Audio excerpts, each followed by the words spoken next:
The first thing anyone noticed about the girl was how she watched the king. In a court carved from ancient ice and obsidian shadow, where ambition coiled like smoke and loyalty was a currency traded for power, her attention was a thing of startling purity. Ilara was not of their world. She was a creature of soft edges, of sun-warmed skin and breath that plumed in the chill air of the unseelie palace. A human relic from a forgotten treaty, she had been raised within the castle walls, a ward of the throne, and her world had shrunk until it contained only one fixed point, Valerus. He was the vampire king, a being of impossible age and beauty, his grace that of a predator, his stillness that of a mountain. To his court, he was a figure of awe and terror. To Ilara, he was the center of gravity. She orbited him, a small, silent moon. When he held council, she would find a perch in the high galleries, her slight form lost among the stone gargoyles, her gaze a thread of light in the gloom, fixed on the crown of silvered thorns that rested on his brow. When he walked the battlements, a solitary figure against the bruised twilight sky, she would follow at a distance, a silent guardian against a loneliness she could only guess at. She brought him things. Not jewels or artifacts, for she had none, but pieces of herself. A robin's feather, impossibly blue, left on the arm of his throne. A spray of frost-kissed nightshade, its deadly beauty a mirror of his own, placed beside his untouched goblet of blood wine. She would spend weeks carving a shard of fallen timber into the shape of a wolf, her small knife patient and sure, her fingers raw, just to leave it on his bedside table while he slept the deep, breathless sleep of the undead. These were her words, her devotions. Valerus accepted them with a kind of detached amusement. He was a king who commanded legions and shaped the fates of ancient houses. These tiny offerings were a novelty, a quaint diversion. He found her presence comforting. A small, warm thing in his cold, eternal existence. Her unabashed adoration was a balm to a soul weary of the constant, veiled scheming of his court. He would feel her eyes on him from across the grand hall and a strange, proprietary warmth would unfold in his chest. She was his pet. His curious, human shadow. She is always there, his cousin, Seraphina, murmured one evening, her voice like the rustle of dry silk. They stood on a balcony overlooking the desolate, moon-blanched gardens. Below, a small figure in a simple wool dress was tending to the withered roses, her hands gentle on the thorny stems. Ilara. Valerus did not look down. He swirled the dark liquid in his glass, the scent of exquisite sorrow rising from it. She is, devoted the word felt inadequate. She is a stray you feed, Cassian, his oldest friend and general, added from the doorway. His voice was rougher, gravel over velvet. It looks at you as if you are the sun. Does it not tire you? Valerus considered this. Did it tire him? Sometimes. When he turned from a tense negotiation to find her small, anxious face waiting in the corridor, her hope a palpable thing in the air. When he wished for solitude and found her instead, a silent, expectant presence by his hearth. Her love was a constant, gentle pressure, a vine twining around the stone of his existence. It was flattering. It was, at times, suffocating. He was a king, an ancient power, not a boy to be fawned over. He felt a prickle of something like embarrassment, a need to reassert the distance between them, to align himself with the casual cruelty of his own kind. She can be, he conceded, and the moment he chose the word, he felt a small, satisfying click of camaraderie with his friends. It was the right word for them, for this world of sharp edges and sharper teeth. He lifted his glass, a slight, dismissive smile playing on his lips. A little clingy. Seraphina's laughter was a tinkling of ice. Cassian's was a low, appreciative rumble. The sound echoed in the cold night air, a shared moment of casual, thoughtless power. Below, in the garden, Ilara finished her work, her movements careful and precise. She did not know that somewhere above her, a single word had just been spoken that would unravel the delicate tapestry of her world. She straightened up, brushing the dirt from her hands, and looked up toward the king's balcony, a small, hopeful smile on her face. But he was not looking at her. He had already turned away, back into the warmth and the laughter, leaving her alone in the cold. The bird was perfect. It was carved from a piece of pale, smooth birchwood she had found near the Whisperwood, a place humans were forbidden to go. She had risked the journey, the grasping shadows and the things that sang in the trees, just for this piece of wood. For 2 weeks, she had worked on it in secret, her small knife peeling away slivers of white until a shape emerged. It was a wren, its head cocked, its tiny beak parted as if in song.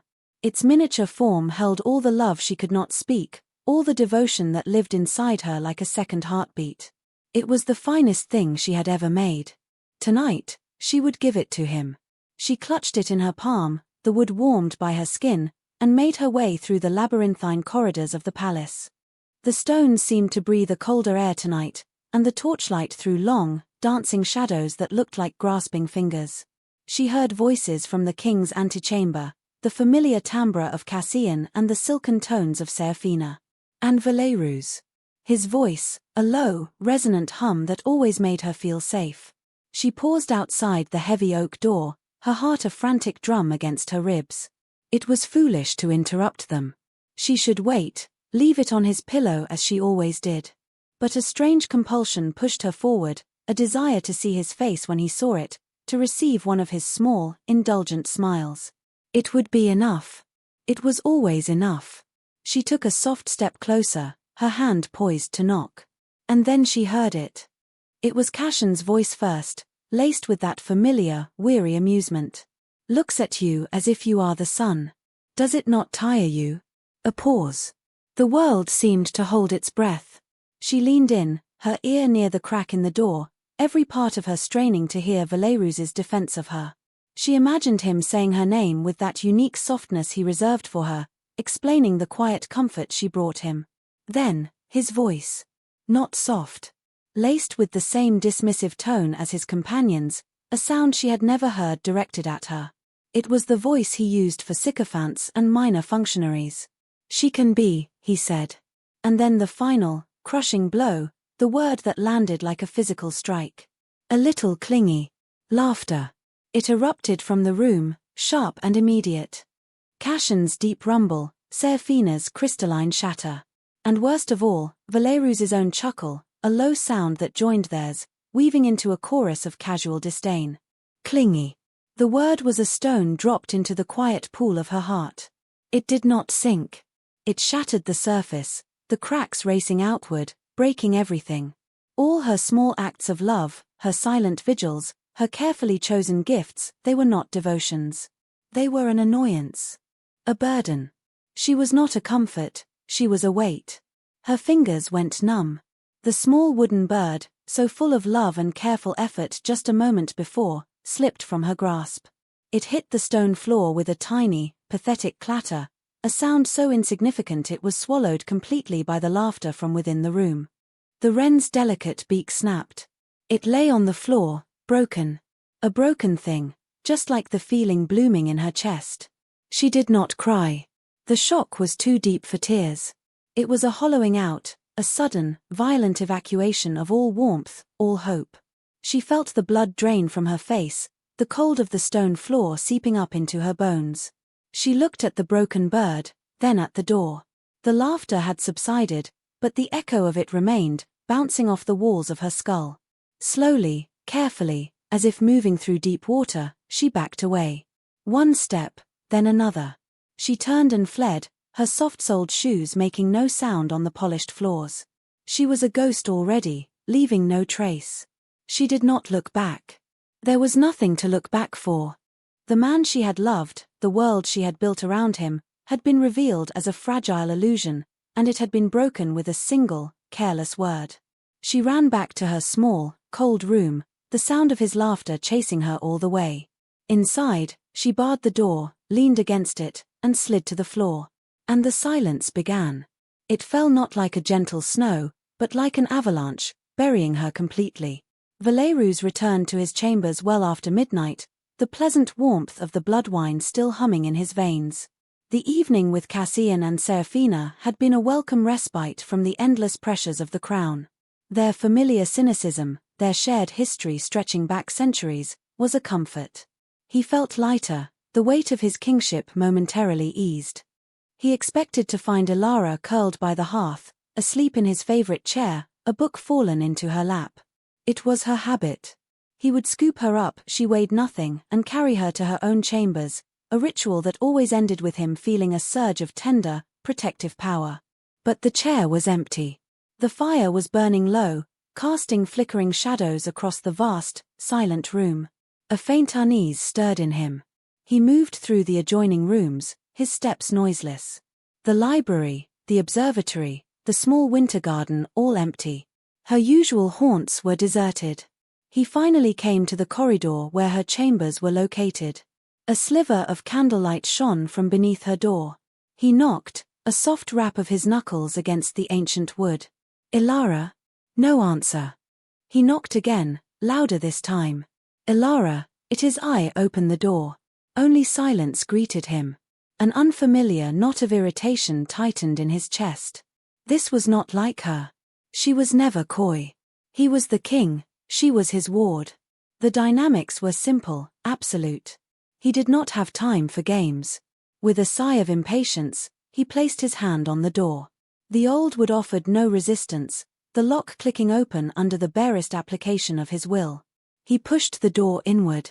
She was there, sitting on the narrow window seat, her back to him.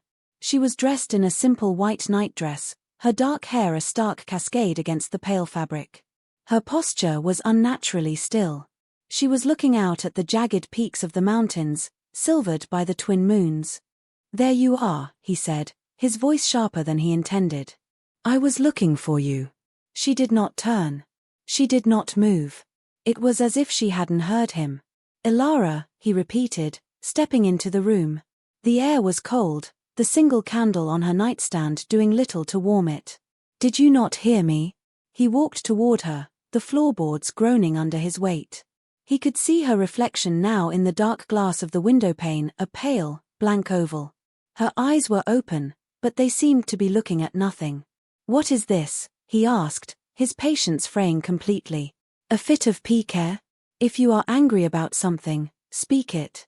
This silence is childish." He reached out, intending to grip her shoulder and turn her to face him. But as his fingers neared, she flinched, a small, almost imperceptible tightening of her entire body. It was not the familiar, shy startle he was used to. It was the instinctive recoil of a creature expecting a blow. He froze, his hand hovering in the air. The gesture, so small, was a wall of glass suddenly erected between them. He could see her, but he could not touch her. "Enough of this," he commanded, his voice now cold, the voice of the king. "Look at me.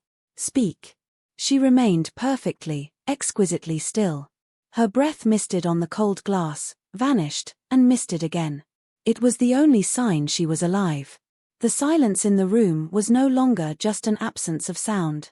It had become a presence. It was vast, solid, and utterly impenetrable. It was a fortress she had built around herself, and he was on the outside, a stranger. A wave of frustration, hot and unfamiliar, washed over him. He, who could command armies and bend ancient houses to his will, was being defied by this small, human girl. By silence. He felt an absurd urge to shake her, to force a sound from her throat. Instead, he spun on his heel, his cloak flaring out behind him. "Fine," he bit out, the word sharp as a shard of ice. "Have your silence. When you tire of this foolish game, you know where to find me." He strode from the room, pulling the door shut with a resounding crack that echoed down the empty hall. He did not see her reflection in the glass as she squeezed her eyes shut, a single tear finally breaking free, tracing a cold path down her cheek. He did not understand that it was not a game. It was an ending. And in his anger, he had just walked away from the ruins, leaving her to be buried in the quiet dark. The first year of the silence was a study in his mounting frustration. In the beginning, Valerus was certain it was a fleeting mood, a human whim that would pass with the next sunrise. He ignored it. He went about his kingly duties, presiding over his court, meeting with emissaries, and signing decrees written in ink the color of dried blood. He expected that at any moment she would appear at his elbow, her eyes downcast, a silent apology in her posture. She did not. Weeks bled into months. Her silence became a fixture in the castle, a strange and unsettling new piece of its ancient architecture.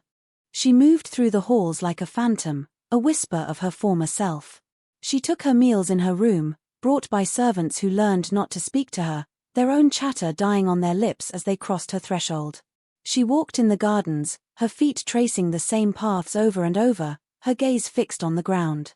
She was a body moving through space, but the person who inhabited it, the girl who had watched him with such luminous adoration, was gone. His annoyance began to curdle into a strange, gnawing anxiety. This was not a sulk. This was something else, something deeper and more broken. He began to seek her out. He would find her in the library, staring at a page in a book for an hour without turning it. "This is one of my favorites," he would say, his voice overly loud in the oppressive quiet. "The Tale of the Sunken City. Do you remember? I read it to you once." She would give no sign of having heard, her eyes remaining on the unread words. Her stillness was a form of defiance more powerful than any argument. He couldn't fight it. He couldn't reason with it. It simply was. He changed tactics. He tried to tempt her, to bribe her back into the world.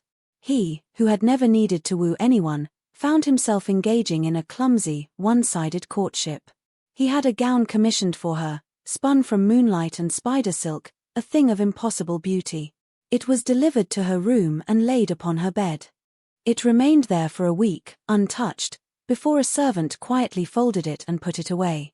He brought her jewels from the royal vault, a necklace of fallen stars that pulsed with a soft, internal light, earrings like frozen tears. They sat on her dressing table, gathering dust. He felt the eyes of his court on him during this strange, futile campaign. He saw the smirks of lesser nobles, the pitying glances of his inner circle. The great and terrible King Valerus, undone by the silence of a slip of a human girl. It was humiliating. One evening, nearly a full year after the silence had begun, he found her on the battlements where she had so often watched him. A bitter wind whipped around them, tearing at her thin dress. She did not seem to feel the cold. He stood beside her, not speaking for a long time. The silence stretched between them, taut and cold as the winter air. He was the one who broke it. "I do not understand," he said, the words torn from him, a confession of weakness he had never before uttered. "What is it you want from me? What must I do?" She turned her head, and for a heart-stopping moment, he thought she would speak. Her eyes met his. And he saw it. The bottomless, terrifying emptiness. The light he had always taken for granted was gone.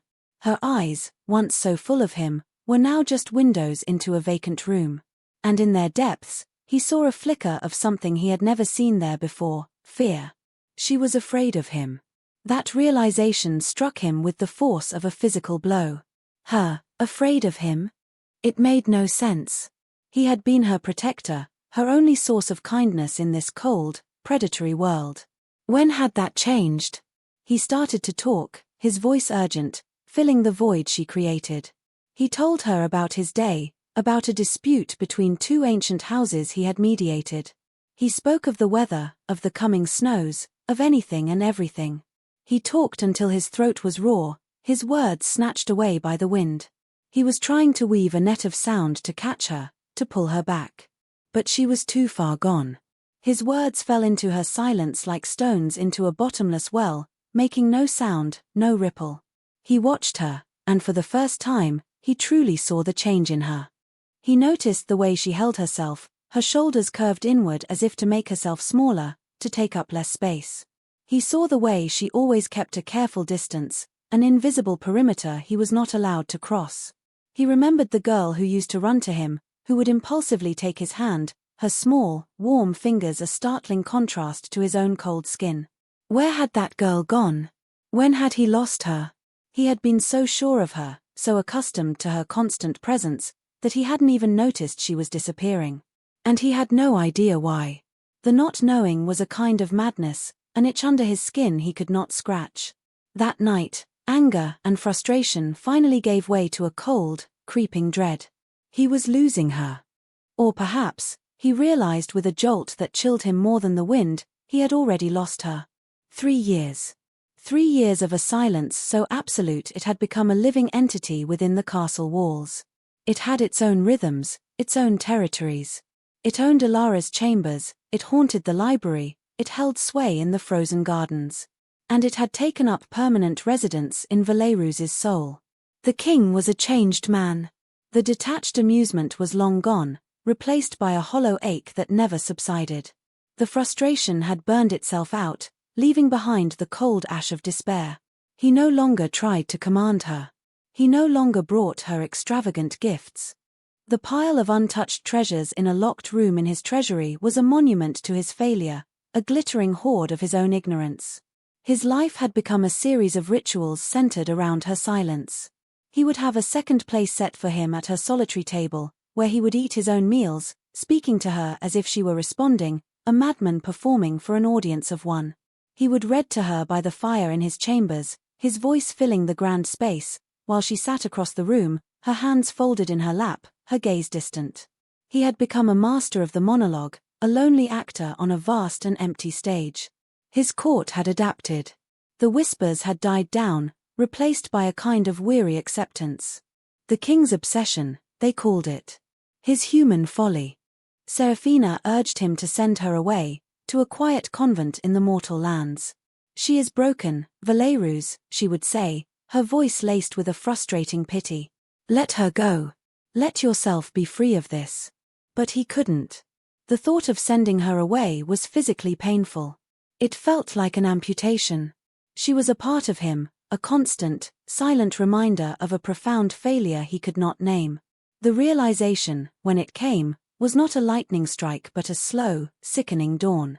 He was in his study, late one night, a goblet of blood wine untouched on his desk. He was staring at a small, wooden wolf she had carved for him years ago, one of the last gifts before the silence. Its form was so simple, yet so full of life. He remembered finding it on his desk, and the small, secret smile he had hidden from his court. The door opened and Cassian entered, his heavy tread a familiar intrusion. He looked at the king, at the untouched wine, at the tiny carving in his hand. His face, usually a mask of military stoicism, softened with a rare expression of concern. This is no way for a king to live, Cassian said, his voice a low rumble. Haunted by a ghost that still breathes. You must end this, Valerus. For your own sake. I cannot, Valerus whispered, his gaze fixed on the wooden wolf. Cassian sighed, a sound of deep exasperation. Why? Because of a memory of what she was. She was always too fragile for this place. Too much. He gestured vaguely, searching for the right word. You said it yourself, years ago. She was always too attached. Remember that night? On the balcony? You called her. Cassian stopped abruptly. The silence that flooded the room was different from Ilara's. This one was sharp, horrified. He saw the look on Valerus's face and knew he had made a catastrophic error. The word. Cassian didn't need to say it. It bloomed in the air between them, ugly and venomous. Clingy. Valerus's mind, which had been a fog of confused grief for 3 years, suddenly cleared with horrifying precision. The memory, which had been a meaningless fragment, replayed itself in his mind, but this time in agonizing, slow-motion detail. The balcony. The cold night air. The easy camaraderie with his friends. His own voice, laced with dismissive pride. A little clingy. And the laughter. Oh, gods, the laughter. His own chuckle, joining theirs. And then, a new image inserted itself into the memory, an image his mind conjured with sickening certainty. A small figure, pausing outside the antechamber door. A hand raised to knock. A face, hopeful and shining with love. And then the sound of his voice, his word, his laughter, passing through the heavy wood of the door and striking her. He saw her face fall. He saw the light in her eyes extinguish as if snuffed out by a cruel wind. He saw her small, perfect world, which had contained only him, shatter into 1,000,000 pieces. And the bird. The memory of the broken wooden bird the servants had found outside his antechamber the next morning, a thing he had dismissed at the time as a piece of discarded trash, slammed into him. It had a broken beak. She had been bringing him a gift. She had come to him, full of hope, and he had met her with mockery. No, he breathed, the sound a strangled gasp. The wooden wolf fell from his numb fingers and clattered onto the desk. Valerus, I. Cassian started, his face pale. But Valerus didn't hear him. He was seeing it all. The flinch when he tried to touch her that first night. It wasn't fear of a blow. It was the recoil from the source of her deepest pain. Her silence wasn't a game, not a sulk, not a madness. It was a shield. A grave.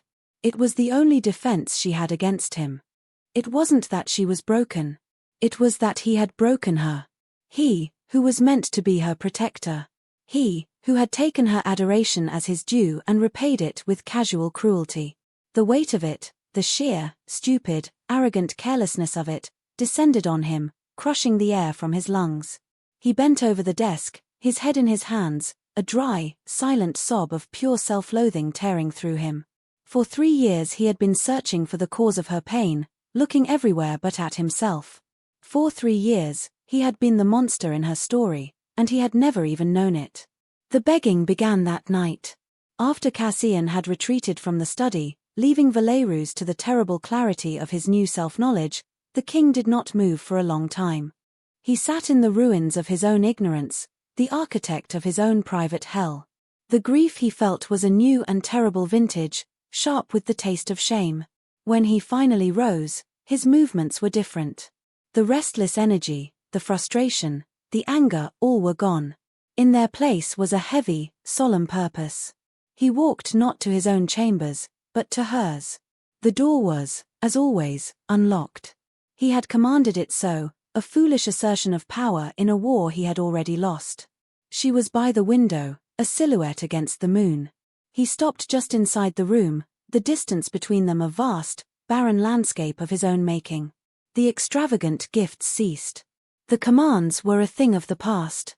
The one-sided conversations about his day felt obscene in their triviality.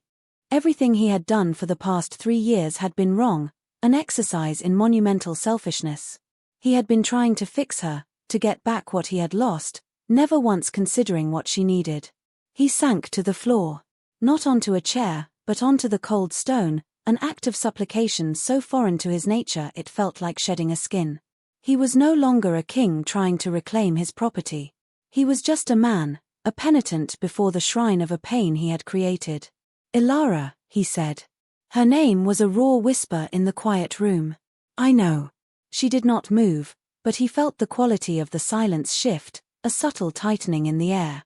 That night, he continued, his eyes fixed on the floor in front of him.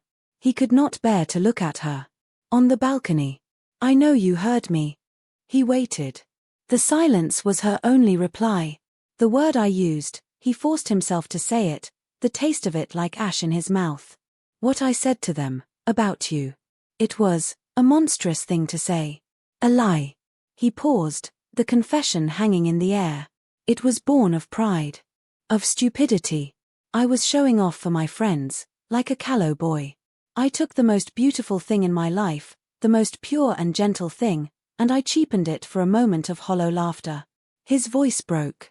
He had not cried in 1,000 years, but a pressure was building behind his eyes, a terrible, burning weight. "I didn't know," he whispered. "For 3 years, I walked in darkness, blaming you, blaming the world, blaming some imagined madness. I never thought to look at myself. I never thought that the wound you carried was one I had inflicted." He finally looked up. She was still facing the window, but her shoulders were rigid. "I am sorry," he said, the 2 words feeling impossibly small, pebbles thrown against a mountain. "I am so sorry, Ilara. For that word. For the laughter. For my blindness. For every day of these 3 years that I made your pain about my frustration. I am sorry for breaking you."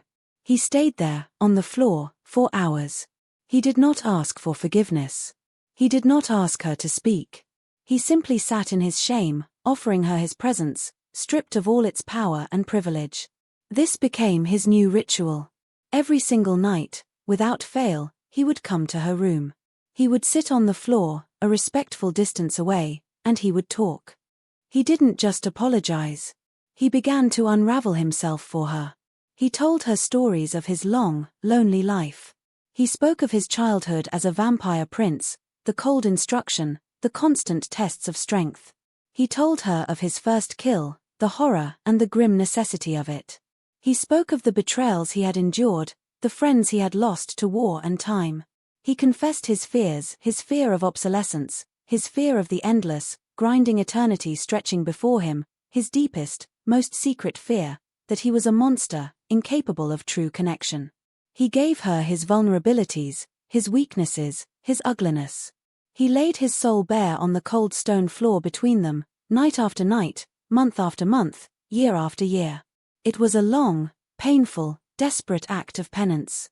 He was offering her all of himself, everything he had hidden from the world, in the faint, desperate hope that it might begin to fill the void his carelessness had created. He watched her face for any sign, a flicker in her eyes, a softening of her mouth. Most nights, there was nothing. But he kept coming back. He had an eternity to be king. He would spend as much of it as it took on his knees, begging for the forgiveness he knew he did not deserve. 7 years. 7 years since the word was spoken. A decade since she had last uttered a sound. The castle and its court had long grown accustomed to the strange tableau of their king and his silent human. The nightly ritual was no longer a source of gossip, but a somber fact of their existence, like the phases of the twin moons or the turning of the seasons. The king, who had once been a figure of untouchable power, was now seen in a different light. His nightly penance had stripped him of his terrifying mystique, replacing it with something far more complex, a visible, aching humanity. Valerus had learned patience. He had learned to measure time not in years or centuries, but in the subtle shifts of the atmosphere in Alara's room. He had learned the geography of her silence, its vast plains of sorrow, its sharp peaks of fear. Tonight, the weight of his own history felt particularly heavy. He was recounting a story he had never told another living soul, not even Cassian. It was about his younger brother, lost to a rival clan's ambush centuries ago. He wasn't performing the memory for her, he was reliving it. "I found him at dawn," he said, his voice thick, his gaze lost in the past. He had tried to write my name in the dirt before he was gone. He was trying to call for me. And I wasn't there." He stopped. The old grief, which he had thought long buried, was suddenly fresh, a raw wound in his chest.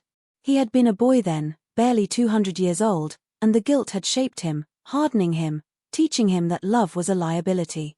It was that hardness that had allowed him to be so careless with Alara's heart. "I failed him," he whispered, the admission costing him more than he could have imagined. His voice cracked, a dry, rasping sound. A wave of profound exhaustion washed over him, the weariness of 1,000 years of being strong, of being the king. He bowed his head, his shoulders slumping, the crown of his kingship feeling like a leaden weight. "I fail the people I am meant to protect." He said nothing more. The confession left him empty. He just knelt there on the floor, a king brought low by his own ghosts, defeated. The silence in the room was absolute, stretching for a long, breathless minute. Then, a sound. The soft rustle of wool. He didn't dare look up. He remained bowed, his eyes squeezed shut, convinced he had imagined it. But then he felt it, a subtle shift in the air before him. A presence. She had moved. For 7 years, she had remained in her chair by the window during his nightly vigils, a statue carved from sorrow. But now, she was standing before him. He could feel the faintest warmth radiating from her body. His heart, a dead and useless thing for millennia, gave a painful, hammering lurch. He held his breath, waiting for the retreat, for her to return to her safe place. But she did not. Instead, she knelt. The sound of her knees meeting the stone floor was a cataclysm. She knelt before him, mirroring his posture of supplication. And then, the impossible happened. A touch. It was so light he almost didn't feel it. A feather-light pressure on the crown of his head, where his hair was thickest. Her hand. Her hand was resting on his head. The shock of it was electric, a jolt that went through his entire being. It was the first physical contact between them in 7 years.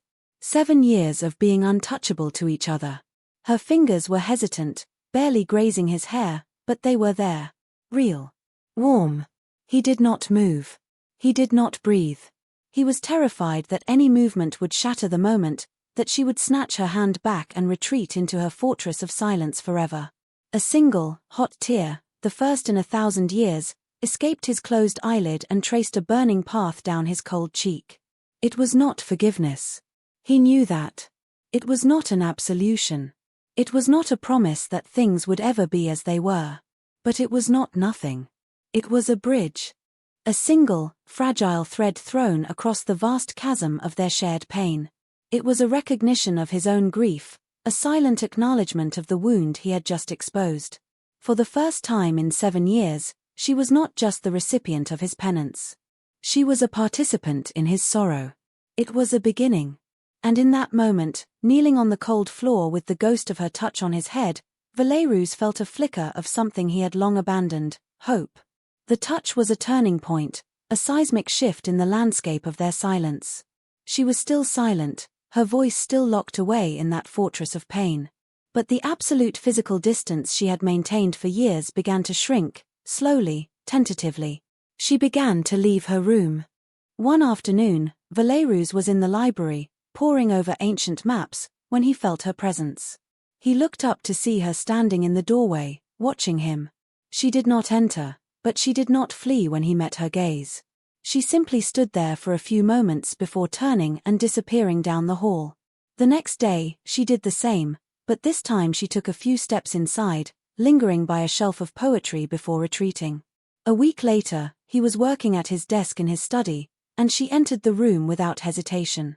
She walked to the far side, near the large hearth, and curled up in the wingback chair that had once been her favorite spot.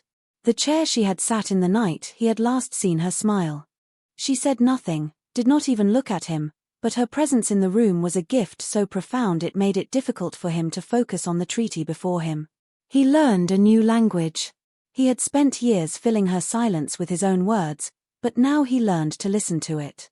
He learned to read the subtle lexicon of her body. A slight tilt of her head to the side when he read a particular passage aloud was curiosity. A faint tensing of her shoulders when a servant entered the room too quickly was a flare of old fear. The way her fingers would trace the embroidered patterns on the arm of her chair, a griffin, a rose, a crown, was contemplation. He stopped seeing her silence as a void to be filled and started to see it as a space they could share. He began to respond not to her lack of words, but to her unspoken communications. When he saw her shoulders tense, he would speak a soft word of reassurance to the servant, a gentle dismissal that eased the tension in the room. When he saw her tracing the griffin, he would pause his reading, allowing her the space for her thoughts. His nightly visits continued, but they were different now. He still sat on the floor, but sometimes she would leave her window seat and move to the chair nearer him. He still talked, but his confessions were less about his grand, ancient sorrows and more about the small, immediate things. The emissary from the Onyx Court has a ridiculous mustache, he told her one night, a hint of his old, dry humor returning. It looks like 2 squirrels fell asleep on his upper lip. I found it incredibly difficult to take his threats of war seriously. He glanced up at her, and for the briefest of moments, he saw it. The corner of her mouth twitched, a tiny, almost imperceptible upward curve. It was gone in an instant, her expression smoothing back into its familiar placid mask. But he had seen it. A ghost of a smile. His dead heart gave another of its painful, unfamiliar thuds. He began bringing her gifts again, but they were not the opulent bribes of before. They were small, quiet offerings, things he thought she might genuinely appreciate. One day, returning from a ride in the high mountains, he found a single, perfect stalk of mountain heather, its purple bells impossibly vibrant against the grey rock. He picked it and left it on the arm of her chair in the study. He didn't mention it, he just left it there. When he returned hours later, it was gone. Later that evening, he saw it tucked into the pages of the book she was holding. He was rebuilding, stone by painful stone, the trust he had demolished. It was slow, painstaking work. Every shared silence, every ghost of a smile, every accepted wildflower was a victory. He was learning to love her not for her adoration of him, but for who she was in her quiet strength. He was learning to see the woman who had survived him, the woman who had built a fortress not of stone, but of silence, and reigned there, its sole, unconquered queen. And he, the mighty king, was the one who had to prove himself worthy of being invited inside. 10 years. A full decade. An eternity and a blink of an eye. The anniversary of the night she fell silent fell on a night of heavy snow. The world outside the castle walls was a swirl of white, the wind howling a mournful song around the ancient stones. Valerius did not mark the day on any calendar, but he felt its weight in his bones, a familiar ache of shame and regret. He had long since given up hope that she would ever speak again. He had accepted it. His penance was not a temporary state, it was his life now. And, to his own surprise, it was not an unhappy one. The quiet companionship they shared, the silent language they had built together, was more real and more profound than the thoughtless adoration she had given him before. He had earned this. This quiet, this understanding. It was enough. He went to her chambers that night not with a story or a confession, but simply to be with her. The room was dark save for the moonlight reflecting off the snow outside, casting the space in a soft, ethereal blue glow. She was at the window, as she had been that first night, watching the storm. He did not speak. He crossed the room and sank to his usual spot on the floor, leaning his back against the leg of a heavy oak table. He watched the snow with her. The silence in the room was no longer a weapon or a wound. It was a blanket.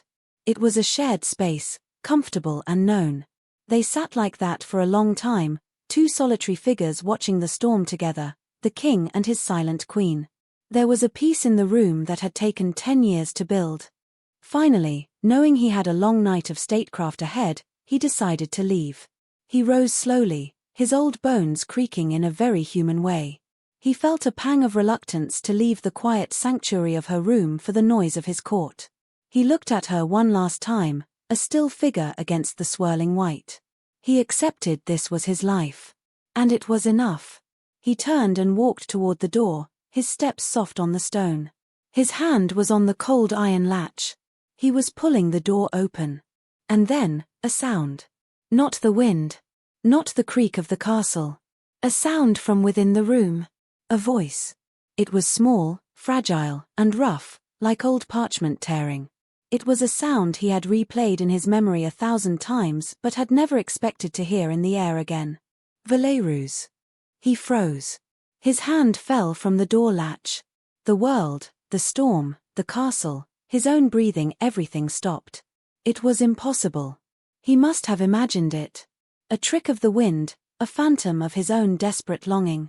He turned, his movements slow, agonizingly so, as if he were moving through honey.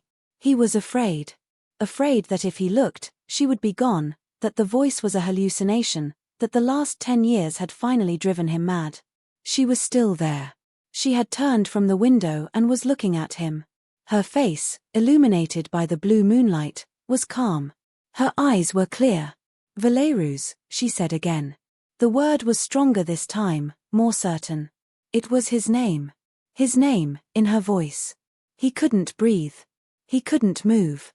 The single word, the one he had given up all hope of ever hearing, echoed in the vast, silent chambers of his heart.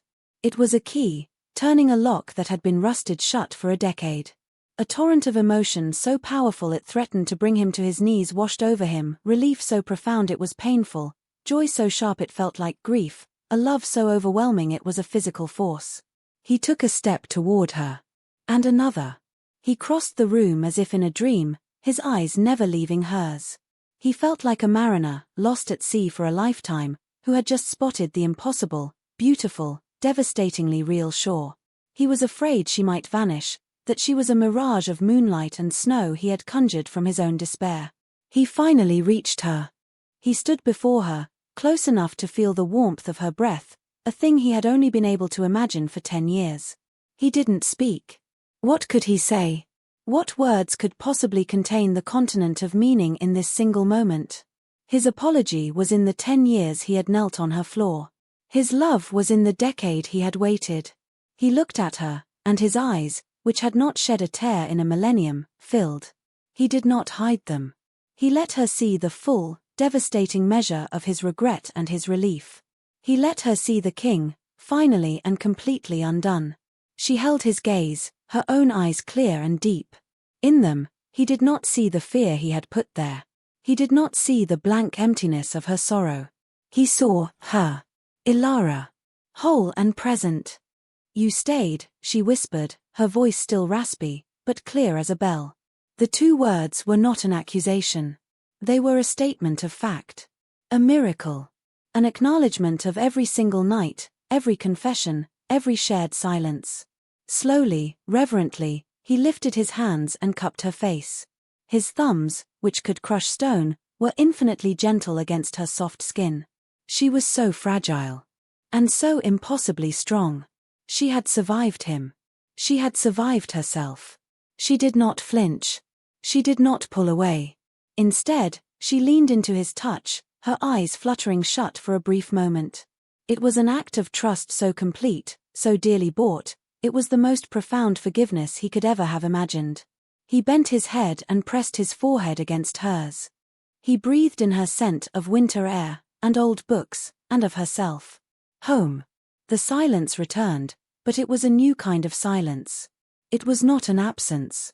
It was a presence. It was the quiet of two souls who had traveled through a decade of darkness to find each other again on the other side. There were no grand declarations, no passionate speeches. There was only this. His hands on her face. Her breath on his skin. The quiet hum of a connection that had been broken and then reforged in the fires of patience and penance, emerging stronger and more true. Outside, the snow continued to fall, blanketing the world in a pristine, forgiving white. It was the beginning of a new season. For the kingdom, and for its king. A new chapter, not written in words, but in the quiet, unshakable language of being seen, of being understood, and of being forgiven. The story was not over. The story